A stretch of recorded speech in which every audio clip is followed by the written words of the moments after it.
got myself as the host, Wong Q, and then the co-host Dustin. Special Friday edition. Exactly. And our special guest today is Ken from Capital Region. Yo, yo, what's up? Ken, I have to ask, why are we on a Friday? What's We're going on a on? Friday because I'm a working man, dude. Okay, okay. The PT schedule, I gotta work evenings. That's fair. That's Thursdays fair. happen to be my evenings. I just wanted to clarify and just make sure, like, we weren't giving you. We kind of are giving you special treatment, but it's because of necessity, not because of any other reason. But It's necessity. Yeah, the after work crowd needs PT as well, so I gotta provide. True. True. True. it makes sense. Yeah. Um, whoa, what's that? That What's that? That was that was Cackling. that was Sophie mocking me. Oh, okay, Um, okay. Is she listening in? so I don't know why she's just laughing at me. Okay. My dumb jokes. My dumb jokes. That's why. So today we're gonna just start right with the big trades. Mostly the big trade that was prominent in the league here. I made like a quick thing because I had a little bit of time. Look at this. It's just it's just something copy paste out of Excel. But Capital Region sends Kenny Galladay, Justin Herbert, the New England defense, and Zach Moss for Dalvin Cook, Alexander Madison, Jimmy Garoppolo, and that's to Virginia, of course. Ken, your thoughts? You can take the floor. Go ahead. So I'm torn over the trade because I do think that I upgraded my running back, and my running back roster now looks pretty strong, if I do say so myself. Um, but at the same time, I was deciding whether or not I was trying to trade Herbert or let him go. Um, because he's just so sexy. I mean, look at how he plays. Yeah, yeah. Um, so yeah, so I'm torn. I'm torn, but we'll see what happens. Yeah, it's pretty uncharacteristic, right? You have this reputation of not making these big moves at the deadline, but I guess what was the thought process for this year? Why the sudden change? Well, mostly it was just looking at my team and deciding what I knew I needed to move Brady or Herbert because there's no point having both of them. Hmm. And I was just trying to decide, do I trust Brady the rest of the season? Because if I do, then I might as well flip Herbert and try to make my team as competitive as possible for this year. Um, so at the end of the day, I felt like Brady, he's coming on, he's getting new weapons, his his team is solid all around, and his schedule is pretty good for the rest of the season as well. Right. So all those factors together, I decided might as well try to make a big splash move with Herbert and just see what happens. Cool. Uh, Dustin, your thoughts on the trade? Yeah, I mean, I 100% get Oops. that rationale. He did have three very very startable quarterbacks, and there's really no point in holding that, especially because he's definitely a contender. So he's going to be looking to upgrade his roster. Um, I do wonder if he might have like committed too many assets to it. Um, of course, like I have no idea what was out there, and obviously a player like Dalvin Cook is Dalvin Cook, but um, yeah, I mean, more than the thinking behind it, I just wonder if like maybe he could have done it just with Herbert, like somewhere else. But again, like it really just depends on what was out there. Yeah, it's a Yeah, really interesting trade. Yeah, go ahead, Ken. yeah. I was gonna say, at the time that I made the trade, I was definitely in discussions with a lot of other people. Um, so there were other deals being explored, but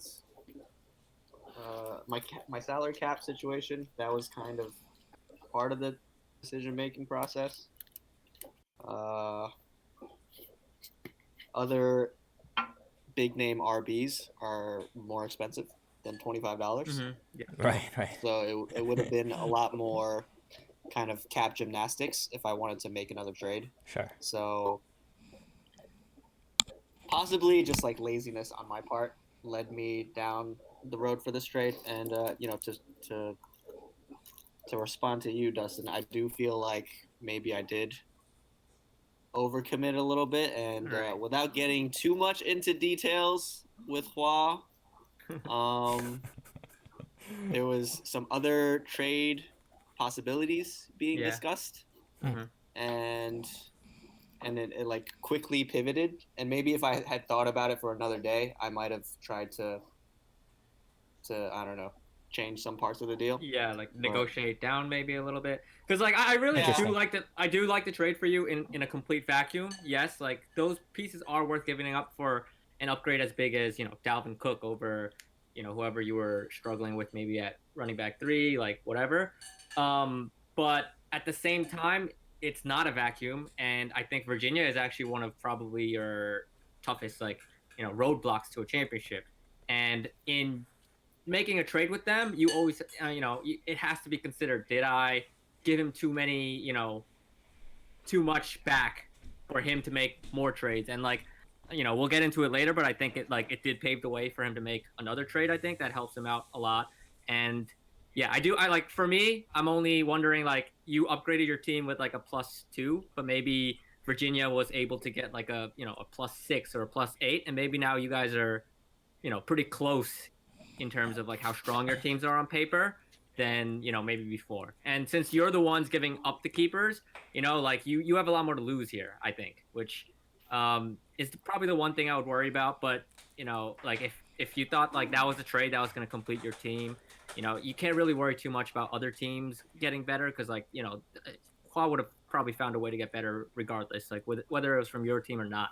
But yeah, I mean, it's gonna feel bad and look bad, I guess, later on if somehow if you guys meet in the playoffs, or it comes down to maybe even you guys for like one playoff spot, and if he beats you out in any way, then you're the ones giving him 2 keepers, and you didn't succeed in your attempt. So yeah, that's really my overall analysis of this trade, both from your perspective and from Virginia's perspective.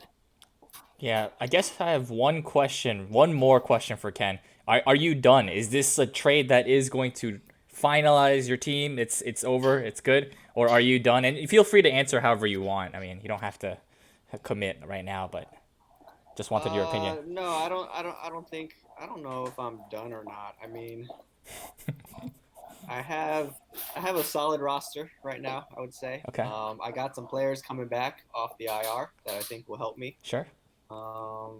fill in the spots that maybe I'm a little bit thin at right now. So Miles So Sanders. I'm excited right? about Yeah. those players. Yep. Yep. I'm excited about those players coming back. I got some RBs that might be gaining some value in the next few weeks. Mhm. In the next hopefully 1 week. We'll see what happens this week. You're talking about Hasty? So Okay. I've been Yeah. watching Mad Hasty videos. Yeah. Dude is like a mini Marshawn Lynch. Woo. Damn. Woo. He's Okay. got those jump cuts for days, man. Pump- Look him pump up. Look him up. Pump up your guys. Are you trying to trade Hasty, or I mean, you surely wouldn't want to trade a guy as good as a Marshawn Lynch, right? Well, I'm just saying, if he blows up this week, nobody's getting him from me. Oh. wow. Whoa. If you Okay. think there's some possibilities, shoot me some offers. Okay. They have like 10 running backs in San Francisco. That's like probably the one reason it's hard to trust anyone other than Mostert there. High ankle sprain for Jeff Wilson. That's 4 to 6 weeks at least. Mostert. High ankle sprain. I Yeah. think he has a high ankle as Yeah, well. Yeah. yeah. So 3 to 5 weweeks for him. Tevin Coleman. He's just a guy. Ho. Just the guy. Ho! Who else they got? Jarek McKinnon. Derek Just the McKinnon. guy? Yeah. Jared McKinnon. He wasted all his mana. Damn. With 20 Wow, this sounds like a lot of in one propaganda. game, and he Sounds like a lot of propaganda. Oh man, I love it. You only get one shot on the show, anyways. You might as Yeah, well go exactly. out. Pump them up, pump them up, pump up Oh Gus Edwards man. while you're at it. Pretty good. Oh, yo, Oh yeah, Gus Gus Edwards. Edwards. That's the other one. Yeah, that's true. Gus Bus. He's getting his opportunity right now against the. If he can do it against the Steelers, oh boy, watch out. Yeah, that is true. Yeah, he might be even as good as Mark Ingram this year.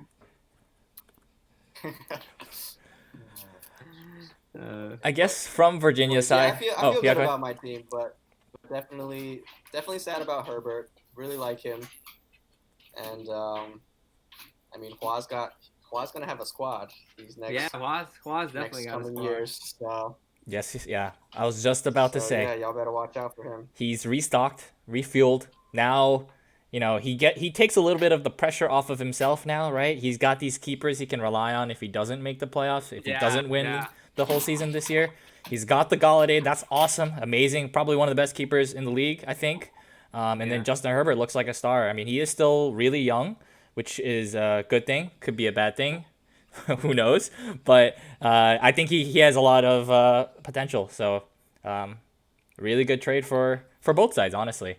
But I know we've been focusing a lot on Ken's side from this. Yeah, so the next trade I wanted to look at was the Harlem Oakland trade, and this was relatively quiet. Kind of happened after the Mostert trade. It makes me wonder if it was kind of a response to that or not. But either way, Harlem is sending Allen Robinson, who is a keeper himself, to Oakland for Chase Claypool and Joshua Kelly. Ken, what are your thoughts on this trade? I mean, it's a cool trade. Allen Robinson is an established presence. You know, he's definitely going to get the most targets on that squad, whatever you think that's worth. And Claypool is talented, but those wide receivers on Pittsburgh, you just never know who's going to be good that week. Right. So I think Robinson's definitely an upgrade. So it makes sense for both teams, I think. Dustin? I mean, I trade for Harlem. I think Chase Claypool will be kind of untrustworthy this year, but I do think Pittsburgh is going to let Juju go, and then it'll be Deontay and Claypool pretty much, taking most of the work. I'm sure they'll draft another guy that's, pretty buzzy, but I expect Claypool to make like a real consistent jump next year more than this year. So for the long-term, prospects, that's pretty good for Harlem, I think. Allen Robinson, I mean, I think he's like a top 10 talent receiver. I don't know if he's a top 10 fantasy receiver just because I don't believe in Nick Foles. I don't believe in Trubisky. I don't believe in Matt Nagy. So, if I had to choose a winner here, I'd probably choose Harlem. I like what they got here. I see what Oakland is trying to do. They're trying to get better without committing like their best assets, but at the same time, I feel like Allen Robinson doesn't really move the needle too much for me. Yeah, I was about to say almost exactly the same thing. Like this is, again, as you said, it's clear it's the future value for the current, but I'm not sure if Allen Robinson is exactly the guy you want to be getting for the two, and I'm wondering if this is just like a reactionary kind of trade that happened that night. Maybe if he had taken some time to think about it, maybe even taken some time until the deadline to see if Claypool can show anything more this year. I mean, he's already shown a lot, but maybe their values rise a little bit and he can find something else. Virginia and Capital Region definitely put some pressure on all the teams that consider themselves contenders. It kind of felt like a mini trade deadline of some sort. Like everybody kind of panicked and thought like, oh shit, I need to make a move too. Right. But like you said, I don't know if Allen Robinson is going to be a wide receiver one this year. Nothing to do with his talent, really. Everything to do with his situation, the quarterback, Agreed. The coach, and so I agree with you also that like maybe Claypool could increase his value. Maybe even Kelly. Like I do think. It's not a terrible trade, obviously. No, it's not. And it's probably gonna benefit Oakland overall. For sure. I just do wonder, they could have done better, a little bit down the line. But it all depends on what he thought was out there. If he thinks like that's the best piece he can get, that's a fine trade. But we'll see. The other aspect of this is that Allen Robinson is a keeper himself, so he's Yep. already under contract for next year, I believe, for 36 Mm-hmm. or something. So Mm-hmm. that could have been a factor in Oakland picking up Allen Robinson, but True. True. who knows? I don't know. And then the last slide here is a couple of trades that I did this week. It was a bunch of them. I'll just quickly go over Mark Andrews for Jerry Jeudy, a mid 2021 second, 2 fab, Evan Ingram for 1 fab, Julian Edelman for Cam Akers, and then the big one was Raheem Mostert for Zach Moss and T.Y. Hilton. So before anyone else says anything, I'm just going to say my reasoning is that my season is kind of not going too well at 1-6 right now, and so I'm looking for these huge upside, but also very risky players, and a lot of these players that are on the right side here are not have not been doing well, kind of in the mold of what my team has been doing, but have the potential perhaps in the second half of the season to show a better side of themselves and potentially maybe have value as a keeper. And then of course the guys I'm giving away, they're a lot of them are pretty valuable, but just isn't shaping up to my year, so I don't have as much use for them as the teams that have received them. And I'm sorry for the teams that have received them. I kind of like just put you as colors, but Mark Andrews went to Yonkers, Evan Ingram went to Oakland, Julian Edelman went to Flushing, and then Raheem Mostert went to Virginia. Okay. Ken, you can start. What are your thoughts? I'm mad that Hua got Mostert because you were offering me that deal. Yeah. Yeah, that's know, what while really I that's was what really trying to- makes that trade. I'm Like sorry, really, Ken. Yeah, it just couldn't. sorry. Yeah, while I was trying to figure out, can I do this with the cap and make another move, and I ultimately decided no, I can't. So that's the only reason why I didn't do that trade. Yeah, Because makes sense. I think it's a great trade for Hua. Of course.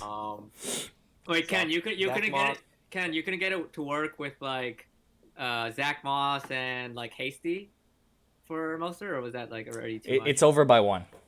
Over by 1. Yeah. There has to be another player that he could. No, so I Did you just not wanna- theoretically could have Yeah. done I could have done that trade, but then it would have been hard to do a second trade. True. Like, I didn't want Mostert to be my only addition. Right. Makes sense. Right. I was trying to make a splashier move. So before I made that bigger move, I didn't want to commit some extra cap to an injured player. So yes, I mean that's just the way it turned out. Maybe if I had realized that Hua would just take Zach Moss and flip him immediately for the same trade that I wanted to make, maybe I wouldn't have included him in the deal. But it's a shame because I do really like Mostert, and I do think that when he comes back, he's healthy, regardless, he's regardless of what Hasty does, like Mostert is going to come back and be the primary running back. Yeah, he's a beast. I love that guy too. Yeah. Damn. Yep. Go ahead, Dustin. The floor's all yours.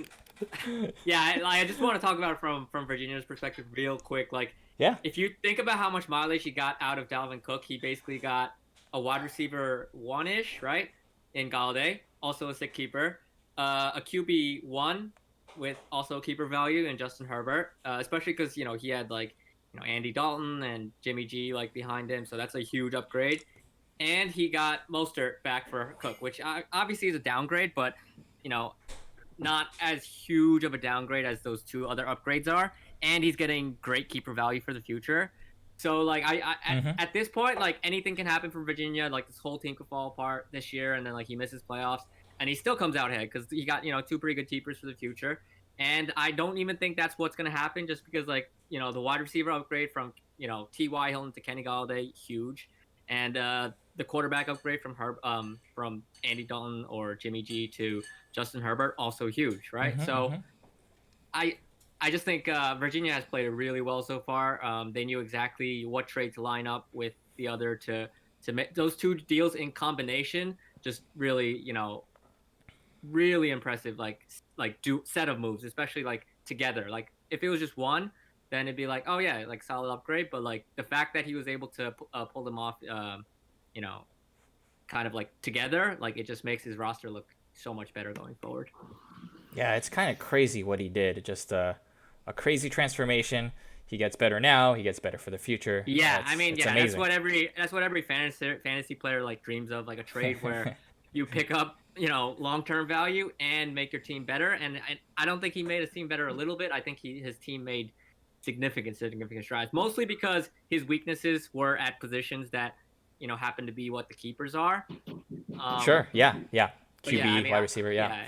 yeah, I just I think he did a really good job. Yeah. Congrats to him. I mean, there's Yeah, not much congrats else. to yeah.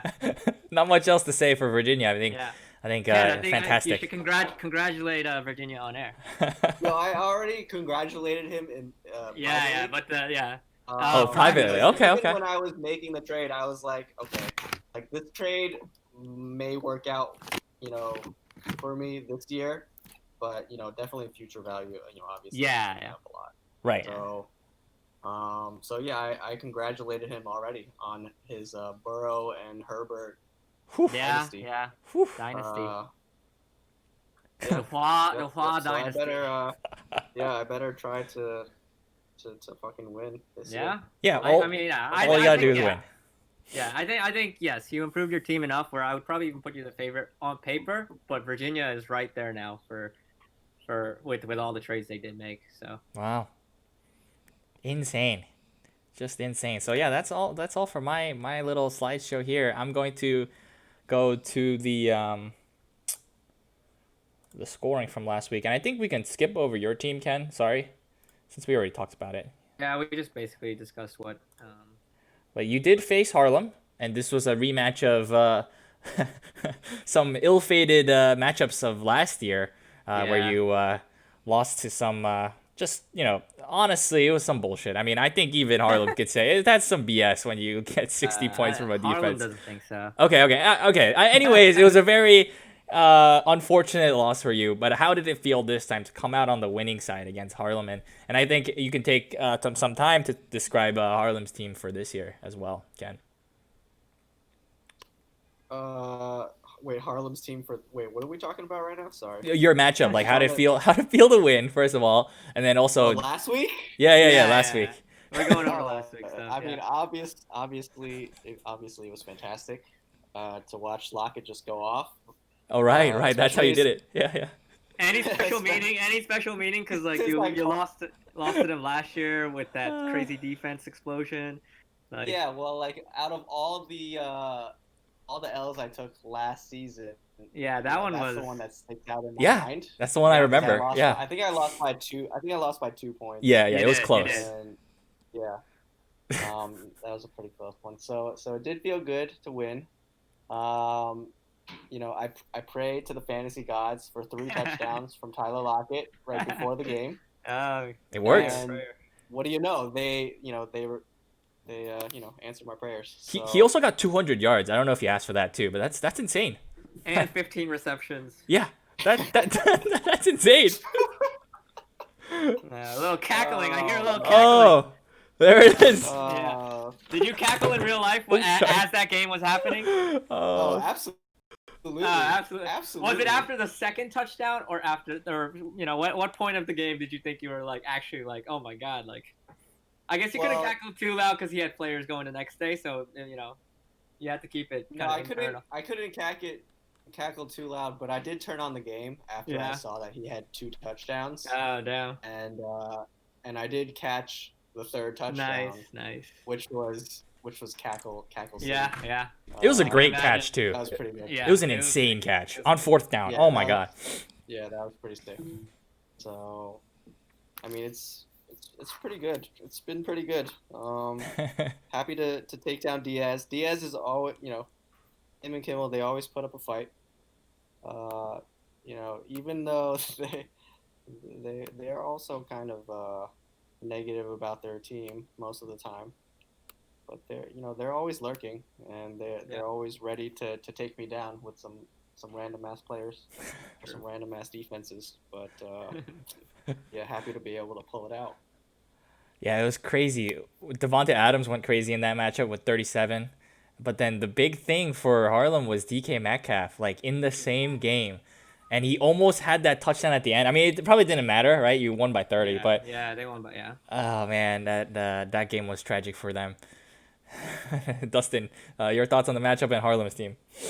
Yeah, I mean, that's a tough one to lose, especially because it's in division and with Yeah. like one of the teams that you're hard chasing for playoffs. See them, go up another win and go down. You go down another loss. It hurts your division record. It hurts your head to head. Like in many, and going into that Sunday night, it really did look like at least projection wise, they would be able to hold on for a win. And to see Metcalf put up like 3 and like Lockett put up 44, all in all, I think the Patriots defense victory has been repaid in full. Mm-hmm. It doesn't eliminate Harlem. Obviously, it's way too No. early in the season to say that. But morale wise, it has to hurt more than just like any other loss. So really devastating. I think their quarterbacks are in pretty bad shape right now. Mm-hmm. Um, you know, it's rough. I don't know if they could have afforded to really lose this, especially with how strong the two two teams ahead of them really got. So we'll have to see. I don't think they're out of it at all. But now they need like to get super hot. Cam Newton needs to find first 2 weeks Cam Newton real quick. Gardner Minshew, he got hurt, which probably is even worse for them. So I guess Philip Rivers or whoever they picked up has to step Mm-hmm. up. Yeah.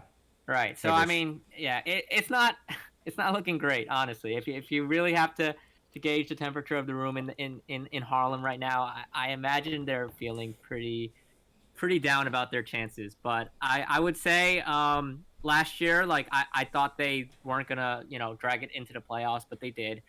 They're always a team that is super aggressive. They don't always have a ton of keepers, but they're always willing to commit stuff to make that run and make that push. And for that reason, I don't think we could count them out. I imagine.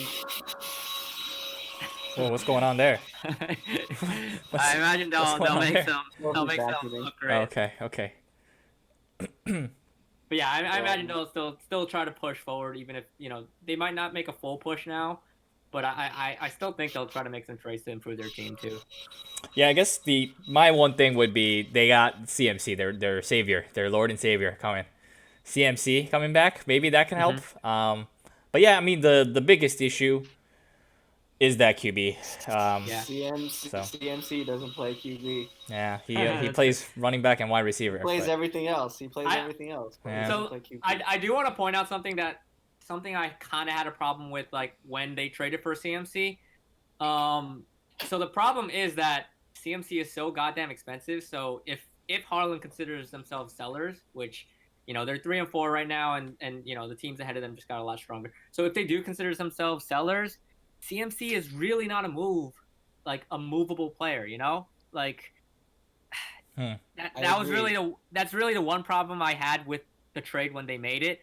Not that I think they overpaid or anything, but no, yeah. in a situation like this where they do fall out of it, CMC is not really going to be movable. So they're going to have to work with what else they have, and if they are a selling team, they're kind of stuck. Like CMC is there, like they're not likely going to be able to move him and get keepers back, because I mean keepers are supposed to be cheap. So what team is going to be able to give up keeper and take back CMC's contract and offload enough? I mean, I don't think really any team. They might be as creative as any front office in the league, but I just struggle to see how that's possible. So I think that part of the trade with Mars is kind of rearing its ugly head right now.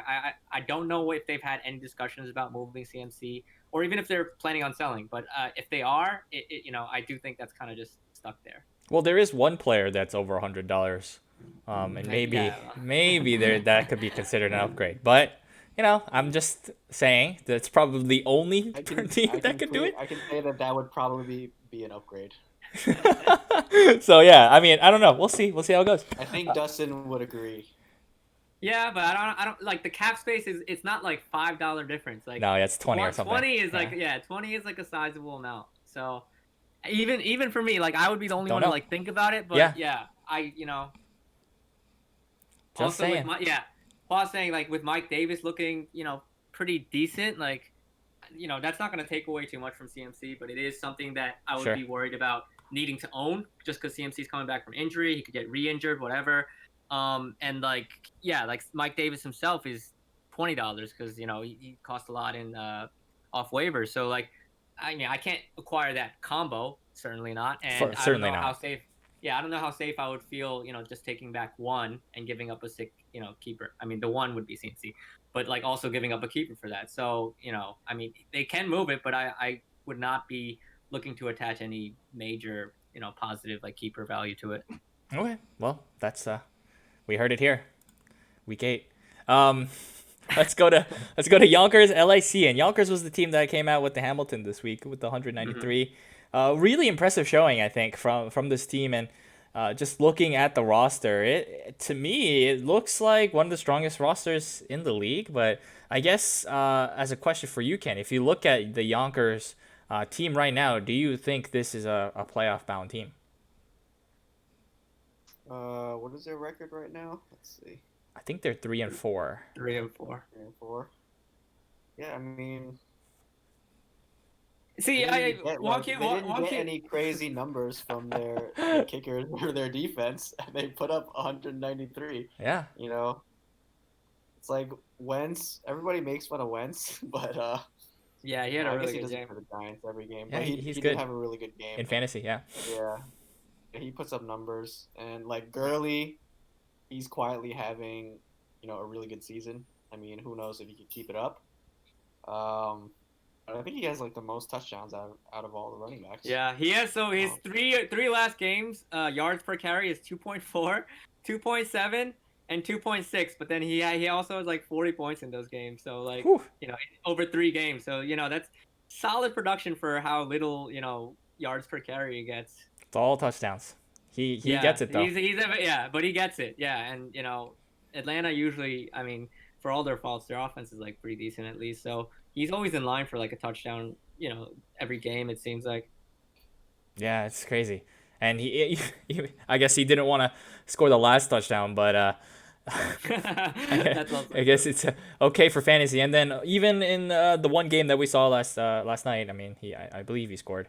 I think he did. But even with the low yardage that he had, so yeah, the running backs look good. The wide receivers look pretty good. He got an upgrade with Mark Andrews now, has so he can go Waller too. tight end. Yeah, double tight end. Sorry, Waller with Andrews, and And then Manders, yeah. he's But got I mean, Tariq. the problem is Yep. that Wonky, you say this is one of the best rosters in the league, and I would agree.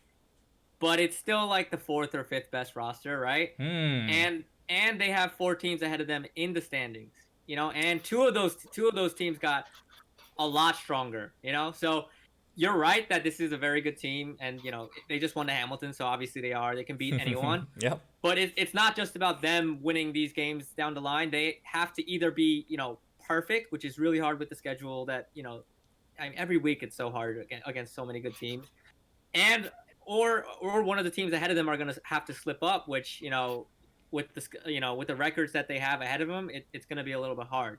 So yeah, that's really the only problem. Jay does face Quad this week, Diaz next week, and Ken the week after. So he does kind of Ooh. control his own fate. Ooh. If he wins all 3 of those games, he's probably in the He's in it. driver's seat for a playoff spot, and one of the other really good teams is maybe outside looking in. But yeah, I mean, 3 and 4 is tough, but they're also they're like in an in between right now for me. They're obviously not one of the favorites to make playoffs, but their team is too good to be considered like a not playoff contender. Oh yeah, absolutely. I mean, he definitely a contender for the playoffs, and maybe even for the championship. Who knows if things break right for them? I mean, he's even got Michael Thomas, right? I gave him Michael Thomas a while ago, so he's just waiting, and as long as he doesn't have any kind of mental issues anymore, he should be fine and playing and should be good. So it should be exciting to see Thomas on this team. But as you said, the 3-4 record sucks. The divisional record, of course, is what Jay always mentions. Yeah, The 1-3 one record and four. now, as he beat LIC.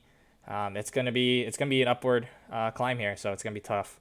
Let's go to LIC, where it's kind of going in the other direction, I guess, for the 2-5 LIC now. Yeah, two and Mm-hmm. five.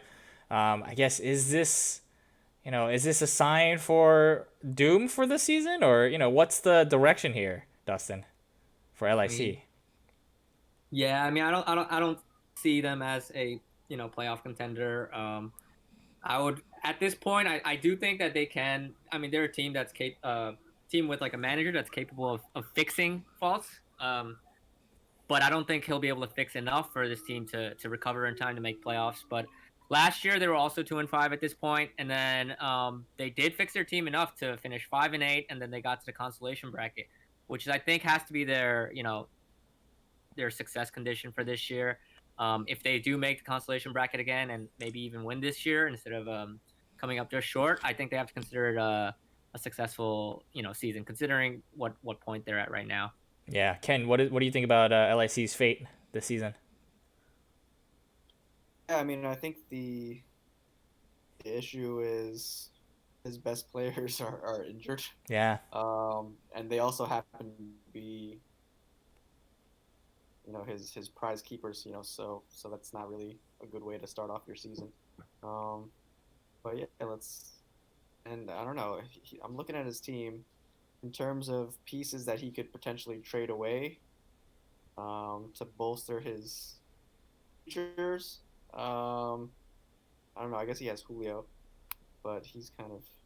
I don't know. Do we trust Julio still Trust him, but as a he lead? is $70, so like also not an impossible piece to move, obviously, but he'll be limited in terms of like it's only certain teams can take him on is what I'm specifically saying. I think this is the biggest change in the new keeper rules. Everybody has dead cap, except for Hua. So it does limit kind of how easily you can move guys that are a little bit more expensive. And I think that came into factor with Ken's trade. You've of obviously course. valued Dalvin Cook super highly because he is so cheap for this year, and so easy to fit in. And everyone's running with some dead cap, and I think that's probably going to be the biggest hindrance for finding great trades to pick up a ton of keepers for this team. And I think also he's got a lot of good keepers, right? He's got the Yeah, yeah. Justin So yeah, Jefferson. He's got Tua coming up. Tua. This sorry, I always mess it up. Anyways, this weekend it should be really exciting to see yeah, the Dolphins' new starting quarterback, yeah. Tonga Vailoa. There we go. I'll just do it that way. And so it should be exciting, I think, for LAC, even if the record doesn't hold up for the Yeah. rest of the season. Also, injuries have been bad, but Yeah. I mean, obviously, like there have been plenty of missteps too. Like I think he left like $20 on Oh, right, the right, auction table. right. It's a big mistake. He missed pretty hard with AJ Green. Mark Ingram looks like a pretty big miss. Hmm. Kirk's been killing it lately, but for the first like few weeks, he looked like a bit of a overpay. So like yeah, the injuries are probably kind of adding on to it. You lose Chubb and Jones, any team is going to go from like pretty good to not great. But I don't think he set himself up the greatest this year. But at the same time, like I think he's very capable of like sorting through trash to find like a pretty decent team by by certain time periods. So I don't think this is gonna get fixed in time for playoffs, but I do think they're probably one of my favorites to make the consolation bracket and win it. Cool. Let's go to Oakland versus Mars, and Oakland, they keep on rolling. They are still undefeated, 7-0, 7-0, as we call them. Uh, it's just incredible. He's just racking these wins one by one, just destroying all of us. Uh, I guess what are your thoughts, Ken, on Oakland? I think from your perspective, it must be different as he is Yeah. probably one of the competitors to the championship this year. Yo, congratulations, Duho, on your Boston Scott coach. That was a great. That was a great move. Uh, yeah, caught everybody with their pants down. Yeah, Yeah. it did. I feel like he's been making a lot of good moves this year. So everybody poo-pooed his Allen Robinson deal, but I mean I think he's no doubt going to be more valuable than Claypool, at least for this season. Mhm. So he just lost Calvin Ridley, which kind of sucks. So he's probably going to have to try to make another move if he wants to stay at the top of the pecking order. Because yeah, he recently had some injuries. So let's see if he can keep it up. For It's sure. hard to be on top. Yeah. Dustin, go ahead. Yeah, I mean, he keeps downplaying his chances, but he does have the most points in the league. His team I think still has some guys that I think could start performing even better. The real problem is, yeah, he does have some injuries right now, and then he doesn't have, I think, probably the firepower to improve his team as much as Qua did Ken. or yeah, or Ken did. So he's in that weird position where he definitely has the best record. His team has definitely performed the best so far. But right now, it kind of does remind me of like maybe the Mars team from last year, where they Every had week. pole position. Also, like my team after the perfect season was also similar to this, where uh, I started that season like 6-0 or something, or 7-0, and I finished the regular season with the best record. But it was really hard to like improve my team as much as some other teams did. Warren ended up winning that year, but I had the best like regular season record at 10-3. Ooh. Huh. So I've been there before, and it does kind of remind me of that team. If I want to be more specific to like Interesting. my experiences. So we'll see what he can do. Maybe Calvin Ridley's on the move. Hmm. He probably is a pretty sick keeper, and you know, Duo doesn't have a ton of stuff to like move around after moving Claypool and Kelly now. I think for in terms of keeper wise. Agreed. So I don't know how aggressive would you be, Wonku, if you were your duo? Would you say like I need to keep some keeper bullets in my gun for next year, or would you just empty the clip? Like what would you do if you were in his position right now? I think it's hard to. Oh man, it's hard to do either, to be honest, just because of if when I think about this team, there's a lot of contracts that already go into next year, and so uh, in a way, Yeah. you already have keepers, and so it's what I think the way that I would approach it is I would be taking a little bit of some risks and some of maybe not Kenyon Drake, but something like that where I get the idea where you're trying to buy low on someone and maybe they explode for the second half of the season. Because when I think about the Oakland team, I actually think about that Daniel Jones run where he went for 80 yards, but his arms are going a little bit too fast, and it's starting to look like it might stumble a bit. And I'm sorry, Duho, but I think Josh Allen doesn't look like the same guy from the first 4 weeks, and Calvin Ridley, Hmm. he's not as hot as he was in the first couple weeks. I mean, DeAndre Yeah. Hopkins is obviously still good, but then you really are banking on a lot of your defense and kicker to put up your Yeah. points, and Yeah. I was that's gonna say dangerous. if this team does win, it's gonna because they can mix and match two really good defenses, Right, and that's the only their way. kicker is probably the best fantasy scoring kicker like out there. So if they do win, it's obviously all their guys are gonna have to get healthy, and their kicker and defense is gonna have to kick in. But answering my own question, it probably tough to push in even more than this It's hard. unless Yeah. you're content just being like you know very very like uh keeper light next year. The problem is like Calvin Ridley is hurt right now, but he doesn't need the regular season wins, right? Like, I mean, unless he wants to go perfect, which is always a possibility. But if he doesn't need Calvin Ridley right now, like the injury doesn't really affect anything for him. And then to trade Calvin Ridley, you need to get Calvin Ridley's a wide receiver one. So like, what are you gonna get back with Calvin Ridley that also makes sense? And like, I could see him pushing in even further, just because he's a very aggressive owner, I think. Hmm. But I also probably wouldn't if I were him. They're just stuck in a weird place. They I think really it. are.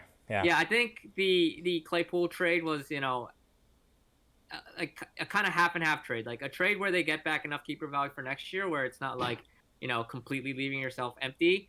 But also a trade where it improves their team this year. So I think those are probably more of the trades that they're gonna have to keep looking for. Right. If they can find another trade that brings back a slightly you know worse keeper or like a slightly riskier keeper, but commits one of their better ones. Like I can see those kind of trades working, but I don't really know if I would empty the whole clip if I were him. Yep. Let's go to Mars, where it's a slightly different tune there, where I already can see the zeros popping out. It's just really rough in terms of some of the output. I mean, Russell Wilson's amazing, but the rest of this roster sometimes, I mean, CeeDee Lamb with 0.1. Odell got hurt. That's why he got the 0. And then, oh, yeah, even Devonta Freeman got hurt with 0.8. But it's just been really disappointing for Mars so far. And they fall to 2 and 5, I believe. Ken, your thought on Mars? Your thoughts on Mars? Right. So I gotta get out of here pretty soon. So let me just give my thoughts on Trash Mars the team. since I'm Trash the playing team. them this week. Oh, yeah. Go ahead.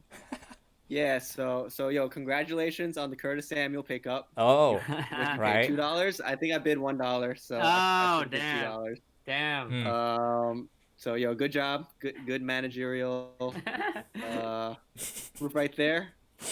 But it's got to be an L for you. It's got to be an L for you this week. I like it. I like it. Hold the L. I'm doing it again. I'm guaranteeing. Do it again. I'm guaranteeing do it. I like it. I like it. Do it. This time it's gotta work, right? Yeah, that's a good way to leave too, actually. Has to work. Let's do it. Let's do it. Jermichael Hasty, 30 points. Let's do it. You're starting him? Yeah. Shit. If Oh yeah, he is. Okay. Playing, then Yeah. All I'll right. probably start him over Swift. Yeah. Cool. Well, Yeah. thanks again, Ken. Yeah, good to have you on. Yo, good luck to everybody this season. Dustin, don't go crazy making trades. I think your team's good, man. I think your team's good. Yeah, I should stand pat. I The way it is. Yeah, yep. You just leave it the way it is. Yeah, good advice. and Wonky, thanks for doing this stream. Well, I get both of you. Yeah. But no problem. I really appreciate the love and dedication to the league. Word. It's what makes the HFFL good. Good luck, Ken. I think you may need it. Hopefully, all you gotta do to win the trade, just win the championship. That's all. Then no one will doubt it at all. Easy. So just banners fly forever. Exactly. Keepers are temporary. Yeah. Banners fly forever. just do that, and it should be fine. So I want that trophy next to my name. I'm All trying right. to get it. good luck, man. Good luck. All right, peace out, fellas. See ya. Yeah, we were on Mars, so you can finish your finish your thoughts, Dustin. So fun fact, the leading non-quarterback scorer for Mars the last 2 weeks. Do you know who it is? Leading non-quarterback scorer for Mars of the last 2 weeks. For each of the last 2 weeks, yeah. For each of the last 2 weeks. Yeah, I mean, if you're looking at the screen, it's Gronk. It's Gronk. It's Gronk. Oh my God. What year is it? How is Gronk? That includes running backs and wide receivers. Like, how is that possible? But here we are. Like, 2 weeks in a row, Rob Gronkowski, the leading scorer, non-quarterback scorer, for Mars. That kind of does sum everything up. Like, that everything else has been a dumpster fire. Obviously, quarterbacks I excluded because quarterbacks have not been a dumpster fire. And the Gronkowski pickup has somehow paid off the last 2 weeks, But, I mean, if that's the highest performance for the last 2 weeks, then that pretty much just shows, like, nothing else is popping off at all. So, that's the state of the team. I don't know if I've seen a team get so little production out of, like, wide receiver every week. Like, the 0 from Odell is obviously injury. But even before that, he wasn't really doing that much for Mars. He probably bought him right after, like, Odell's biggest game. Oh, he did well against me, though. But anyways. Same for CD. CD, like, he got him, and then, not CD's fault, really, but, like... Right. CD's great. Either way, like, CD's production fell off a cliff. Sure. And, like, everything else has just been... trashed the whole way. Like, not even, like, any really two bright spots. I guess Gallup had one decent game, but a 0. So, like, So, I mean, yeah, this team is in dire straits. They're honestly lucky that they are 2-5 right now, because I think if they were worse, they might, be kind of screwed out of getting out of the 10th and 9th spots for going into consolation bracket. But they are 2-5, which means they do have a win advantage over you, unfortunately. And they are tied with LIC, and they beat LIC, right? So they are technically right now in 8th place. And I think did LIC beat them? I just want to no. Oh, LIC actually, beat Mars. LIC. Okay, so they're in 9th place. So I mean, at least they're not like completely too far behind, but they do have to start winning because I don't think that they want to be ninth and 10th place because ninth and 10th place not only is a terrible position because of the keeper raises, but they also made a trade where Harlem owns their lottery balls, right? Oh yeah, that's right. I forgot about that. 10th place is 25 lottery balls. 20th place is sorry, ninth place is 20. Yeah, it's still a lot. So yeah, so this is really the worst case scenario if Mm, CD Lamb kind of just like doesn't progress this year because of obviously quarterback it's play and gone. stuff. Yeah. Yeah, if that happens, plus they end up giving up the first overall pick to Harlem, I can't see how that's anything but a complete win for Harlem. So Yeah, it's crazy. yeah, it's It's like really unfortunate. disastrous trade after disastrous trade from Mars so far. The good thing is they do have Russell Wilson. That has to be a trade chip for them.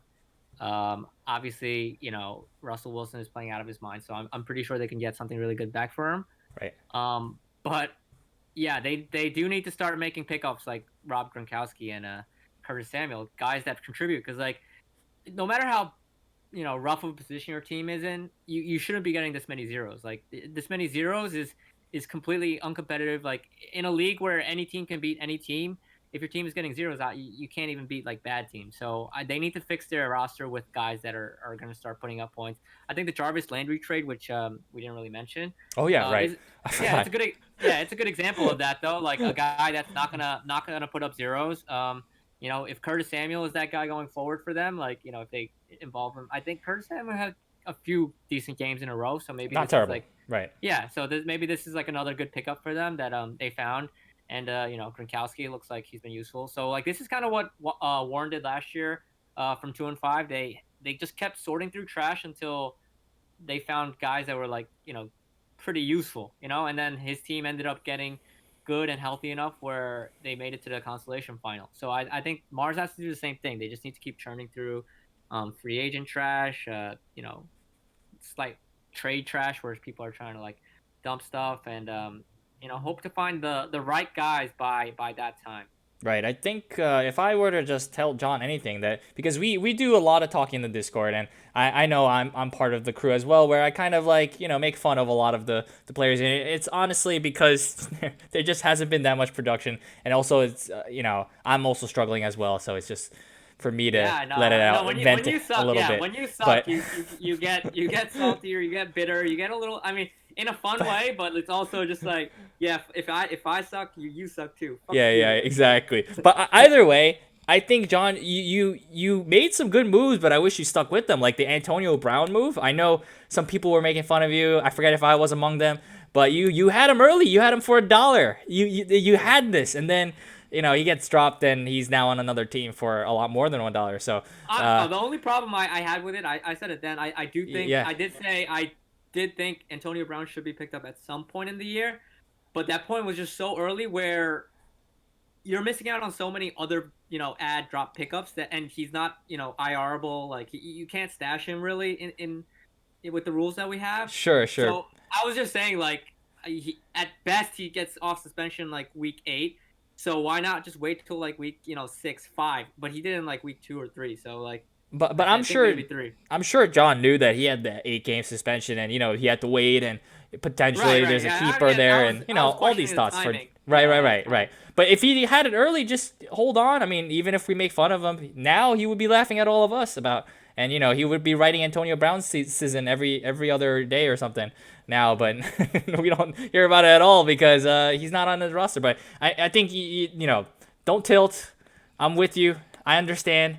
Make the moves that you got to make, and if you get made fun of, that so be it. Sometimes they can work out. So that's all I gotta say it's true. We've to been making fun of John. like Brian Edwards for like weeks, and Oh yeah, I'm still holding on. I'm not gonna let Monkey's him still go. holding on. Yeah. Once he turns into a superstar and becomes the next Devonte Adams, then I'll laugh at everyone else. That's. It's true. It's true. It's Anyways, true. let's go to Great Kills versus Virginia. So this was a huge matchup coming into the week where both teams looked like they would be playoff bound, and whoever lost here might lose a little bit of their standing in that race. And Great Kills comes out as the victor here with a lot of solid performances from everyone. And this is kind of how this team is built, right? You just have a lot of players who can contribute on a weekly basis. Just throw them in a hat, take out the ones that you're going to start, put them in, and then you get 160 to 190 points, and that's gonna give you a lot of wins for the season.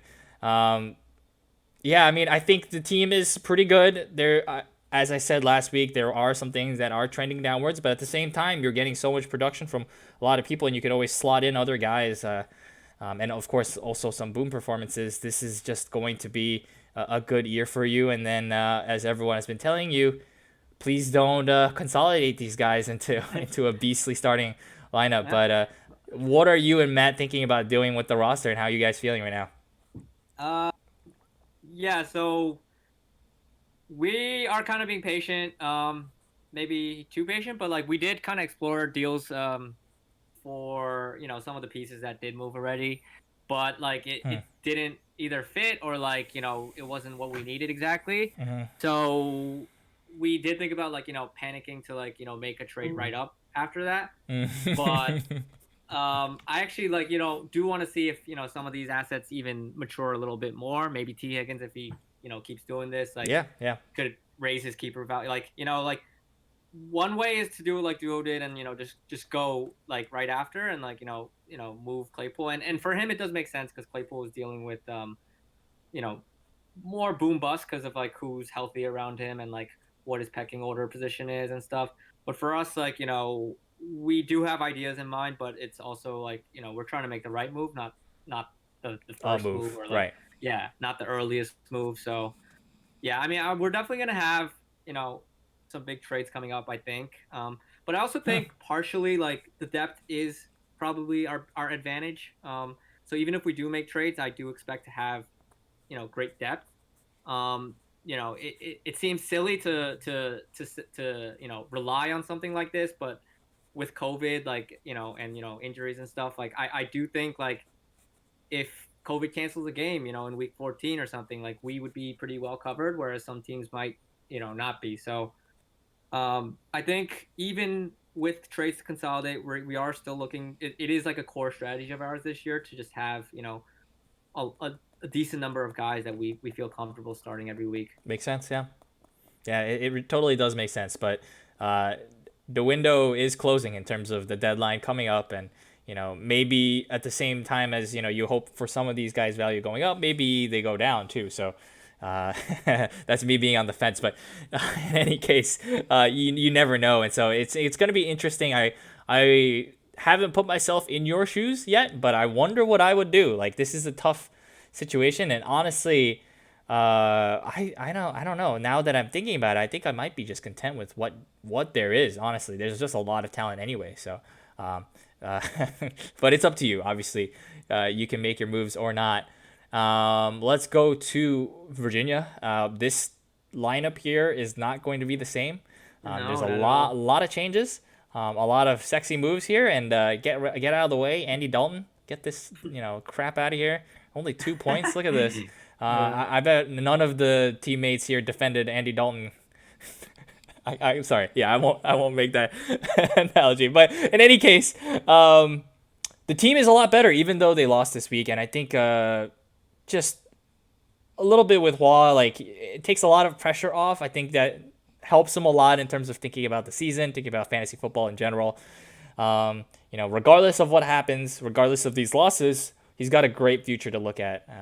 And so I think that's a happy place for any owner in the league. And he also made his team better for this year. I don't think we don't have to go too much into it. But if you had any other thoughts, Dustin, because we did go over a lot of Virginia's Yeah. team.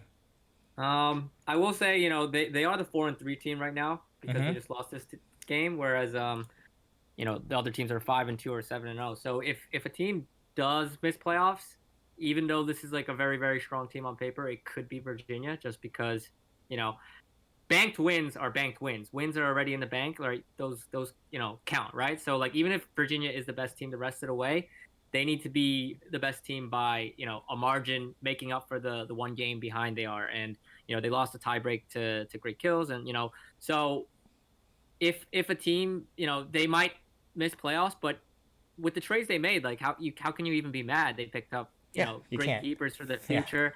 It's not like they were going to be able to tag both Henry and Cook, so they really gave up very little or nothing future value wise, and still made their team better and still got some really good keepers. So I do think that they are going to make playoffs just because their roster is that good. But even if they don't, like, man, I'd be really happy with what they have there. Yeah, I mean, I would be too, and we talked about the strengths and weaknesses of his team, but it's completely different now, and I think there's going to be a lot more consistency on a week to week basis. My Uh, problem, sorry, my biggest problem with this team is actually kind of the Mike Evans, uh, oh boy, we're going there, huh? We're going there. right? Like, I mean, I'm just theorizing, but how is Uh, Antonio Brown gonna affect that Tampa Bay wide receiver group? You think I think he's is going to it good for be. Mike Evans or bad for Mike Evans? Uh, so first of all, Mike Evans is struggling even now. So Yeah, like yeah, that's a concerning development, and it seems to be tied to Godwin actually, because I think personally I'm a yeah. little When Godwin's biased. been in, Mike Evans Yeah, has been garbage. he hasn't been there. I mean, I think Godwin is the better receiver. That's personal. That's my take. And Is I don't that know if media bias? Is that media bias? maybe that is, but I do think Brady also thinks so. I think Brady gives him a lot more opportunities than Evans does, and Evans Yeah, might get a couple targets here and there that are not in the stat sheet in terms of the penalties that he gets, the what do you call the PIs and stuff, but. In terms of actual fantasy production, it does hurt Mike Evans to have Godwin on the field. I think Antonio Brown will be more of the Scotty Miller. hmm, And so Scotty Miller is going to be the person who gets hurt, but that doesn't even affect Mike Evans even now, right? Like it's still yeah, not looking good for him at the moment. So it's gotta yeah, be painful and also sneaky the Gronkowski thing too. Like that's yeah, also yeah. hurting Mike Evans. It's just so many weapons that you can't feed all of them. It does hurt Godwin, of course, too. The Antonio Brown thing. I'm not gonna say like Godwin is, he's going to be the greatest wide receiver there the whole every single week. I think he might be the most consistent, but uh, it honestly hurts everyone. Yeah. I do wonder if like could we see a scenario where Mike Evans is just on the bench for this team? Like I know he's making a lot of Uh, money, but he might not be in their top four options going forward. With Galladay, Will Fuller, Ayuk's been pretty good lately. Like they have Kittle and Jonnu, so maybe they start both of them. Like I do wonder, like man, Mike Evans could be too boom bust to like even start. I uh, mostly because their team is like so good, not really because he oh, shouldn't be sure, starting for a team. But sure, like sure. we could see a weird situation where he's just there for them. Okay, yeah, I could see that because I think with the what you said, the boom bust capabilities, that's gonna be useful on any starting lineup. And even though he has been struggling, he is going to have a day where he gets 2 touchdowns again. So No, for uh, sure. It'll you be can't two cover them yards, all. 2 yards for 2 touchdowns. But yeah, you can't cover all the weapons, and someday they're going to figure out, oh, Godwin in the slot, maybe you should cover that guy with more Yeah. than one guy, and Hmm. Antonio Brown, let's cover him too, and Gronk, he does the same things over, maybe guard that a little bit better. That leaves the Mike Evans and for a deep shot or two, and that'll make your day. So uh, maybe it'll be against some defense in later in the seasons, but we'll see. Um, the last matchup here is Flushing versus New England. And Flushing actually improves to 3-4 now, and so they're a game back out of the playoff spot. Maybe they don't have the tiebreakers, but they're right in it as well. And we don't really mention them as one of the teams. Like I always say 4-5, but maybe I should be saying 5-6 because Flushing has a chance, and if they get a couple of wins in the next couple of weeks, maybe they're also going to be looking at themselves as playoff bound. What do you think about that kind of picture and that kind of story for Flushing? I mean, I would be really excited because I always want to see Flushing succeeding is like always like a really good story for me. I think because they've had some really bad years but Andrew Chu is like so chill about it and like Mm-hmm. so easygoing about it. So Yeah. for that, I always want to root for them. They do have some injuries right now that might just be too much to overcome. They also have a lot of bye weeks and their schedule is not super easy going forward. I don't think. So it would take a lot. It would take a lot, but 3-4 is definitely a position you can push for. And forward from. And we see crazy upsets every week. All it would just take is like them to win like a couple of games that maybe they aren't favored in, and they'll be right in position. And if they get healthy by then, we really could see them push. But I think on paper you have to consider probably 6 teams ahead of them, both in terms of record and on paper. Sure, So I sure. mean, seventh is probably fair for them right now. And while like we're not giving it enough probably chance of making playoffs, like it's hard to give everybody the same amount of like uh, playoff possibility chances. So I don't think we've been unfair to him in that regard. Like it just is kind of a really really tough year to just compete when you don't have like a great team, just because I think a lot of the teams at the top are just so stacked. But yeah, I wouldn't rule it out at all. I really do think they need upsets. They need upsets. I don't think they'll be favored, in enough games going the rest of the season for you to say like, oh yeah, like this team can definitely make playoffs. But with upsets, anything can happen. Yeah, I think it's going to be tough for this week where they've got both of their QBs on bye. So that's unfortunate for week 8. But Yeah. after week 8, they do face Mars and then they Oh, face oh, Oakland. that's an easy win. Yeah. Oh, another easy win. Two of the worst teams in the league. So, I think this week might be tough, and they're facing you. But Yeah. again, I think it has more to do with their roster, where they're going to have a many, many buys. I think it's not Right. only their Right. QBs; they also have Brandon Right. Cooks on buy, and et cetera, et cetera. But once they get those guys back, and then they could make a push. Maybe they win out and see themselves in the mix. But Yeah. I think they have talent. Bold prediction. Bold prediction. Yeah. Flushing hands Oakland their first loss. Woo, hoo, hoo, hoo. Week. I can see it happening. Wait. When is that again? Week 10. Week Week 10. 10. Yeah. It's possible. I think. Koo is on bye.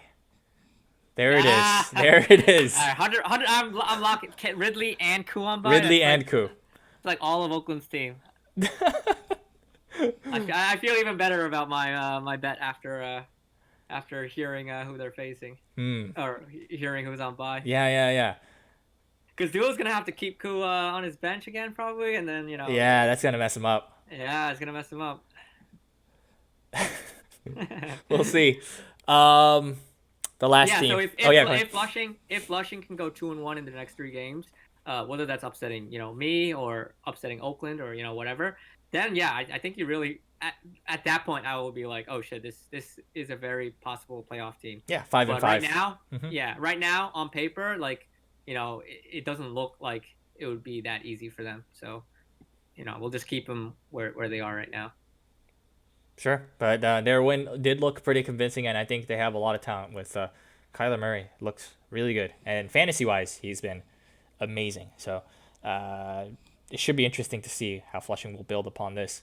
The last team here is, of course, my team, where it's the poop again. It's the third poop. The poop. Poop again. It was. Wait a second. Is this right? Oh, is LIC at home? Wait a second. What? It says 125.95 for my team, but it says 129.6 for LIC. Was there like a correction or something? Oh yeah, there must have been a stack correction because you guys were a lot closer. Yeah. I thought I wait a second. I didn't actually poop. This has got to be one of the first times ever this happened on show to realize this. But anyways, my team is bad. It's not like this isn't like this isn't like I'm getting a free win. Is this right? I actually won the league. I should be 5-2. Whoa, stat correction. Oh, anyways, take that Can poo you off imagine my if there name. was a stat correction that made your team 5-2. Oh man, Yeah, that's a lot of 5-2. stats to be corrected. It turns out Lamar Jackson was playing fourth quarters in secret, and then they just updated those stats. Oh. You actually won all those games that Lamar Jackson sat out like the fourth quarter. Oh, that's who that wide receiver Yeah. was. I didn't. Oh man, he looked really good. No, but yeah, I think there's a lot that's been tragic. I think a lot of bad luck. We had that picture of my roster last year, the one that won. Everyone is injured from that team, and except for Lockett. And it's just insane how that has happened. And obviously, I took a lot of them into this year thinking that I'd be good. I just, was missing CMC, but no, that was turned out that was a mistake. And I'm barely getting production out of the guys that I depended on last year. A lot of new faces, and I think we've turned the roster over a lot. So hopefully those new faces can help for the second half of the season. But yeah, it's been disappointing, but at the same time, I think this is going to be a nice opportunity for me build upon and rebuild upon what we have as an organization, and then it should be fun to see and look for potential value, future value. You got any thoughts on my team? Yeah, I mean, so like last year we did say like it was one of those years where we say like everything went right, or like Yeah, all your players had like kind of close to their best case scenario and they stayed healthy too. performances. Yeah. Yeah, But that's the thing, like as I mean, you're obviously probably more unlucky this year than you were lucky last year. But I mean, it is the it's thing where close. like players, I mean, that's just what it is though. Like Yeah, players, yeah, like if you held, so the big thing is that you held almost the same set of players from year to year, right? And the downside of that is it's really hard for players to stay healthy like completely healthy 2 years in a row, to ball out like at their best for 2 years in a row. right. Like you're just bound to catch the wrong side of players, like any given year you own them. But the fact that like it's kind of like you got all heads, like you were flipping coins and you got a lot of heads last year, like not all but like a lot of the heads, and then this time you're getting a disproportionate amount of tails. So like we're seeing how bad like that group of players can be, and it's mostly because of injuries, but like even non-injury wise, like Lamar Jackson, like it's hard to be MVP level 2 years in a row. Yeah, Like yeah, a lot of it is like they're holding him back, but like all of that factors in, right? it Like does. most players are more like motivated to put up numbers in 1 year, and then they get MVP, and now he doesn't care about the numbers as much anymore. Yeah, And I think that's like true for a lot of players. Like once they've proven like, damn, this is what I can do, they switch their focus a little bit to like, okay, like everyone knows what I can do. Now I just want to win, and we're seeing that with Lamar. And the injury part is just really unfortunate because you're seeing a lot of players like that stayed healthy, like get hurt, and that's really bad luck. And that's how you end up 1-6 after a championship team where you bring back a good portion of the guys. It's so crazy, like because you figure you bring back almost all the same guys, and I was like saying like, okay, like we gotta pencil this team at least in for like 7-6, like 8. Like how is a 10-3 team gonna regress to that level just because I mean you did lose like CMC and like some other guys, but like I thought the baseline for this team was like at least like in the mix for playoffs, and then now we're just seeing like, oh damn, like if everything goes wrong, this is kind of what can happen. yeah. I hope this is a lesson for everyone else in the future, and maybe Ken was smart in just throwing all his keepers away, because it turns out if you sometimes it doesn't work out if you keep the same team, at least for if you make the Hunter Bowl. That's that pattern recognition from Jay. But Yeah, it's a curse. It's a curse. it is a curse, but it should be fun, I think, to see what I have and what I can make out of this for the rest of the year. So I made a lot of trades and hoping that even if one of them works, I'd be super happy. I mean, I have to be honest, I don't like every single player. I am very I have been in the past, all about getting my guys, and there are some that it's kind of maybe if kind of iffy type of players, but um, I'm hoping that it works out for at least one. Yeah, So we'll see. I mean, yeah. I also want to say like your strength as an owner or as a manager is like you believe in your guys, right? Right, right, right. And last year, everyone you believed in, they came through for you. But this year, like I know you had a lot of belief in Gardner Minshew. Yeah, DJ I know he's Chark. been playing. Yeah. Yeah, I know he's been playing hurt, but like I think that manifested in your huge investment in like Chenault and Shark, and that hasn't paid off for you this year. But you are like loyal. You still believe in your guy, and that's probably why you believed in Shark and Chenault probably more than a lot of owners would have, right? Mm-hmm. And you gave him a lot. I mean, you've given him a lot of leash, So Mm-hmm. I think as good of a strength it is, it's been hurting you a little bit this year, because maybe you did start Shark and Chenault in some weeks that maybe some other owners wouldn't have. Sure, I mean, sure. the injuries are obviously a bigger issue. Like I never want to say like that's been the problem, but we are seeing like every strategy has its like downside. And Oh yeah, I of think course. that's the downside of believing in your guys. Sometimes you get a Mariota, sometimes you get a a Jags receiver situation, and then other times you get Lamar Jackson, you get And Michael CMC, Thomas and yeah, CMC. Yeah, yeah. and CMC for 99, yeah, like stuff that like other people don't believe in. If you believe in it and it pays off, like we saw how it played out last year. But this year, yeah, like the belief is not working out as well. So I mean, it's been a lot of things. There's really not one thing. I mean, obviously the Jags receivers have not killed you to the extent where you're 1-6 instead of like 6-1 or whatever. But Oh yeah, yeah, it, yeah, it yeah. Of all course. it all does tie in, like injuries, guys like not being able to keep up the same level of production year to year, and also believing in guys sometimes does backfire. Yeah, I I, mean, me myself, yeah, I think everybody has guys that they hold on to for too long, and it does hurt them. And yeah, I do think the Jags receivers have kind of been that kind of situation for you this year. but at the same time, there's some people who let go too early as well. So Yeah, like that's the key. You yeah, gotta hold them for like the right amount, which is that's a true. tough thing.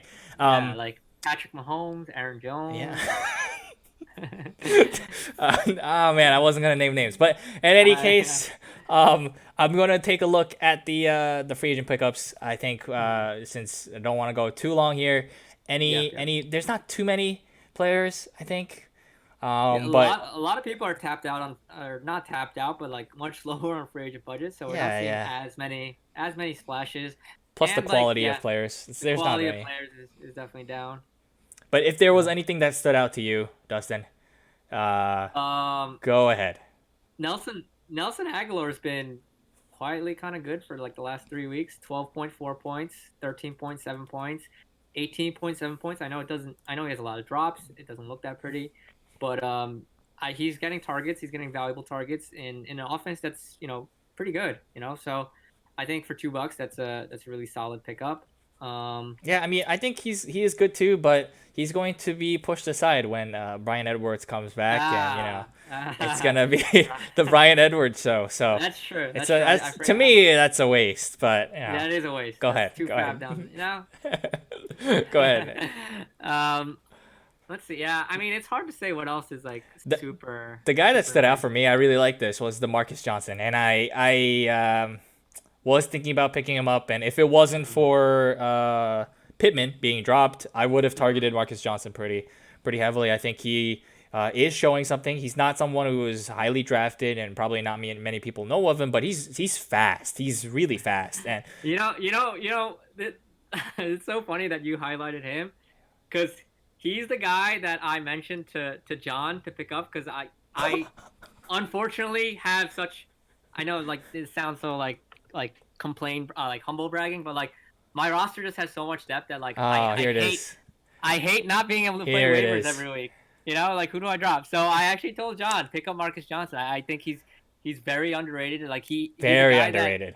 he's a guy that's really fast, and I think he has more left in the tank than T.Y. Hilton. And I could see him emerging as like one of the guys for Indy. And yeah, I guess John listened to me and he did pick him up. So it was just funny to hear you compliment his pickup, but then for me, I was like, oh shit, I feel like that's my pickup, but obviously it's not my pickup. And yeah, I know, yeah, but getting back to Marcus Johnson as a player, Man, he's very fast. He wasn't drafted, I don't think, or he was no, like he very was. low I think he drafted. was, but very low. But either way, I Yeah, feel dirty now, like complimenting yeah, it yeah, because I was trying yeah, to yeah. I was trying to uplift John here, but I'm actually Um, just uplifting you. And oh my no, I god. mean, John will take the win. John will take the win. But yeah, I think he was drafted by the Eagles, I believe. But he bounced Mm, around from a couple teams, and he was on the yeah, practice but squad for the Colts he's and super fast, super and fast. he's been making plays. If you watch a little bit of the Colts, like he's been making big plays. And if you read so I was reading some like Colts blogs, and they're all like talking about like, oh, Yeah, how this guy should get more chances and yeah, stuff. yeah.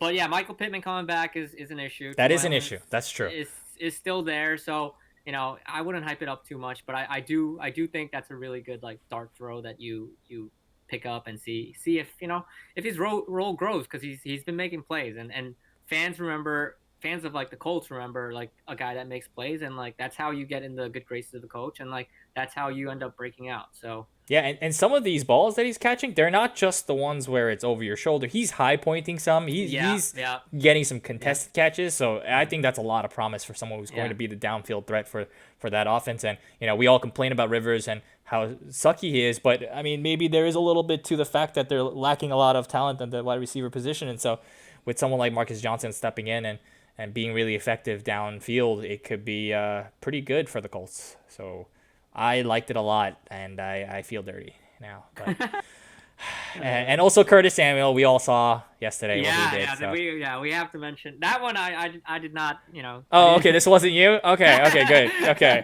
I'm not taking credit for that one. okay. That was all John. And honestly, Curtis Samuel was probably the better pickup. So good for him. 'Cause, True, like true. he came through. He came through big. If Mars wins this week, I guarantee you it'll be at least partially because Curtis Samuel was a good pickup and played at the right spot. So uh, good for Mars.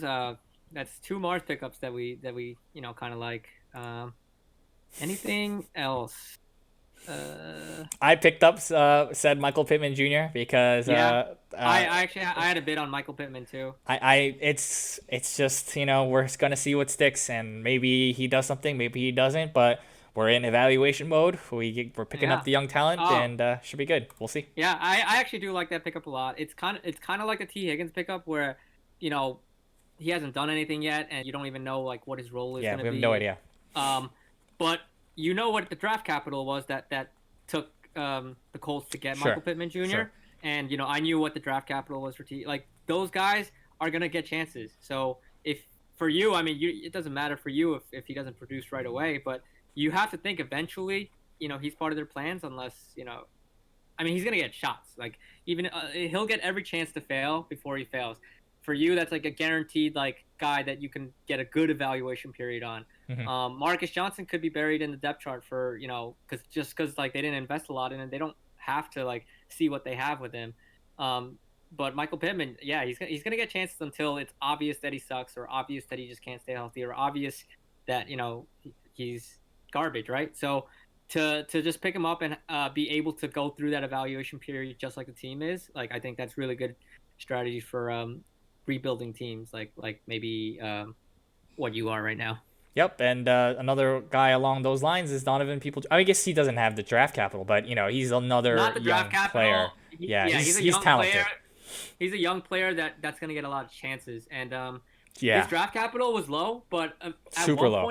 one point in the draft process, like before like when the actual draft happened, he Hmm. was being talked about as a second round pick. Like Draft he Twitter. was yeah, draft Twitter or like draft sites were putting him up as like one of the top like 6 or 7 wide receiver talents in this class. He did disappoint a little bit. I think in his last year in college. And I think Right, he production wise, but hurt. Yeah, but I he think a lot of it could have been. Yeah, go ahead. he is like a spark beast. I mean, this guy is pretty athletic, so there's a lot of I believe he's a spark beast, but either way, he's very athletic. So he should be interesting. I think he is a little underrated because I think his QB was really bad In in college. college, and so Yeah, yeah, he didn't really get to show his production as much. But yeah, yeah, it could be very good, and we saw a couple flashes this past week. That game-winning touchdown catch was yeah. pretty nice. So, Right. um, Yeah, he's a guy with talent for sure. He fell because he had a pretty bad like last year. But that's where you find like the guys that slip through the cracks, like guys that if it was because of the quarterback or maybe he was nursing an injury during like his last oh year, like yeah, yeah, if it was one of those issues and not a talent issue, then that's how you find those like steals in the class, steals that are like turn out to be good keepers. And the fact that OBJ got hurt means that he has a really good chance for opportunity too. Oh So right, of course, yeah. right, OBJ hurt, so Landry looking slow. Like, yeah, yeah, maybe he steps up. talent plus opportunity is really what you're looking for, and I think he possibly has both. So another good pickup that I like. Yep, I think that's pretty much it, unless you have others. No. There were other interesting pickups, but I think nothing really stood out that much to me. Why did Kendrick Bourne get picked up? I don't know, and maybe we should have asked Ken, but I like. Am I missing? Debo got hurt. Debo did get hurt. Okay. Debo got hurt, yeah. But I think what's clear from watching the 49ers is they don't care about the conventional wide receiver routes. It's Yeah. all, as Kimball said it, there's like 9 running backs on that team. They're all Yeah. just Yeah. doing the same thing. So Yeah. uh, yeah, I think Bourne is okay as a slot receiver. I think he can play, but do they ever use that? Do they ever run a slant? Yeah. I don't think so. Yeah. Not much. So Yeah. That pickup unfortunately does stand out to me as like I don't really understand it too much, but um I guess it is just based on Debo being hurt and maybe he does get a bigger share of stuff, but I don't know. That doesn't make a ton of sense to me. likewise, yeah. Also, Diaz picked up Harlem picked up Marquez Callaway. We should probably just mention it just Oh to, yeah. He looked good. he looked good, yeah. And some announcer said he should be owned in every dynasty league, right? So, um, yeah. No, yeah, but he is interesting. I think the only thing is Michael Thomas is going to be back, but it's kind Is of he? rare. Oh, shut up! You shut up. I think he will be back, but if he is not, Mr. Big Chest 2.0. oh man, how does a top talent? Anyways, he's so young too, isn't he? But either way, Yeah. that's the only problem. I think Callaway is very interesting because he is an undrafted rookie, and it's kind of rare to see such production that early in your career. So there must be something good about him, and I think you can see it on the field. He must be reliable in terms of what Breeze wants, and that's ultimately what matters in that offense, anyways. And so if you're doing that, then you're going to get at least 8 targets because he's got 8 catches and 75 yards. So I think he has some kind of potential. How it's going to play out with Michael Thomas, with Emmanuel Sanders back, I don't know. That's the problem. Yeah. True. But yeah, I mean, man, Rashard Higgins, I guess we shouldn't leave him out. I guess he's going to get more opportunity as well. I mean, he has the connection with Baker. I think a lot of people say that connection that they have. So it could be him that gets all the production, not Peoples-Jones. So have to mention it, and I believe Oakland's already going to start him, so Really? a lot of faith. I Wow. thought I saw that. Huh. Yeah, he is in the flex. Yeah, Hopkins on bye. I guess that makes sense. Oh, wow. Hopkins on bye. Is this an upset alert? Is Tua going to come in and upset this team? Before we sign off, I I would don't love know. to see some. I would love to see some upsets this week. Yeah, I think John was saying that he wanted to see like 6 or 7 Yeah. teams as 3 and 5. Yeah. It's possible, but Increase the chaos, make it a little bit more interesting. you can only control what you can control, and I wish I could help make that happen, but it's going to be tough. I wanted to say before when we were talking about your team real quick. So do you think you'll finish outside of the bottom two spots? I have no idea. Get off the fence and tell me what you think. I think it's going to be tough. I think it's going to be tough just because of the tiebreakers. I've already lost so many games. I think I lost a lot of games against the weaker opponents too. The weaker in terms of the standings, not the strength of the roster. So In terms of how much they can bench. in terms of how much they can bench. So it's going to be an uphill battle for me, and I think it is likely that I finish in the bottom 2, and I think that is a factor in terms of the trades that I make as well, because I just want to spread that out.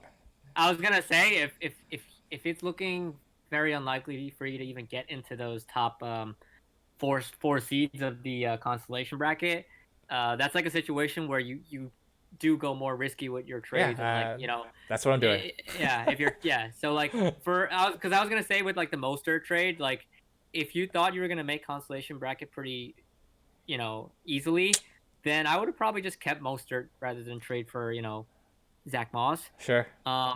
But if you're thinking, okay, there's like a being perfectly realistic, there's a decent chance that you might just even finish 9th or 10th like in the final standings, then like Mostert is really helpful for a push, like for winning consolation Any brackets. team, yeah, any team would like to Yeah, have yeah. him.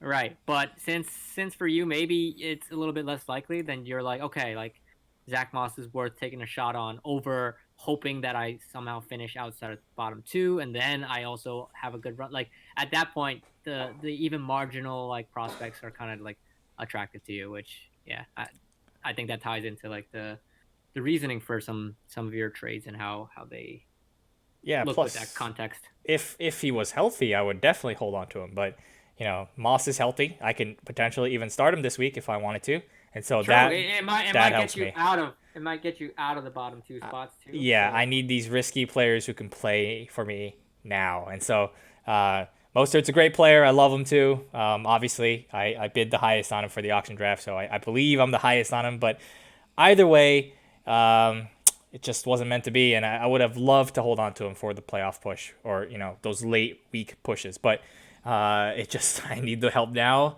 I want the running back, and I think Zach Moss is that is actually one of the players that I do like, and I think everyone knows this because I even bet money on him. So it hopefully works out where he gets a little bit more opportunity and he starts to show something. So that's where I'm at with my team, and I think that's where we're at with the show. Got any final things before we log off here?